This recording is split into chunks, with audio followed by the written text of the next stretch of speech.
ඔබට සාමාන්‍යයෙන් පේනවා ඇති මම මේ මොකද මලක් අරන් ඉන්නේ කියලා. සාමාන්‍යයෙන් මේ තියෙන මානෙල් මලක්.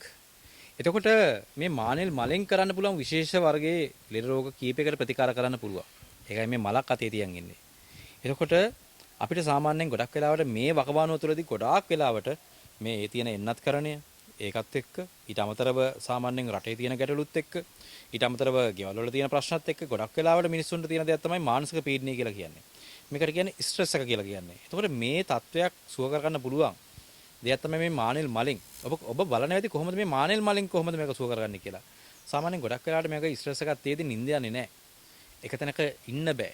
ඊට පස්සේ තරහ යන ගතිය එනවා. ඊළඟට කාවත් පෙන්වන්න බැරි ගතිය එනවා. මේකට හොඳම විසඳුමක් තමයි සාමාන්‍යයෙන් අපි නිදා ගන්න පැය භාගයට විතර කලින් මේ වගේ මානෙල් මලක් අරන් මේක හොඳට වේලලා සාමාන්‍යයෙන් මද පවනේ වේලලා මේක කුඩු කරලා අරගෙන මේකෙන් පොඩි තේ හැන්දක ප්‍රමාණයක් උණු වතුරට දාලා මේක බොන්න පුළුවන් නම් සුව නිින්දක් ඔබට ලබා ගන්න පුළුවන්. මේ වගේ මානසික පීඩන ගතිය ස්ට්‍රෙස් එක වගේ ඔබට නැති කර ගන්න පුළුවන්.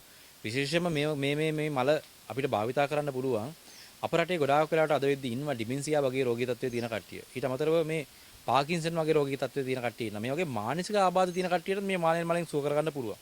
අනක විශේෂම දෙයක් තමයි යක්ක ගෝත්‍රිකයන්ගේ ප්‍රධාන මල තමයි මානෙල් මල කියලා කියන්නේ. ඉතින් මේ වගේ විශාල විශ්වීය ශක්තියක් තියෙන මේ මලකින් සාමාන්‍ය මේ වගේ අපිට ස්ට්‍රෙස් එක සුව කරගන්න පුළුවන් නම් ඒක තමයි ගොඩක්ම වටින අද බැලුවාම ලෝකයේ සාමාන්‍යයෙන් අධික මිලකට විකිරණ දෙයක් තමයි මේ මානෙල් මල කියලා කියන්නේ. ඉතින් අපිට මේ වගේ ගෙදරක මානෙල් පොඩි පඳුරක් හදාගෙන මේ වගේ මලක් වේලලා අරගෙන අපිට බීලා අපිට සුවදායී නිින්දක් ලබා ගන්න පුළුවන්.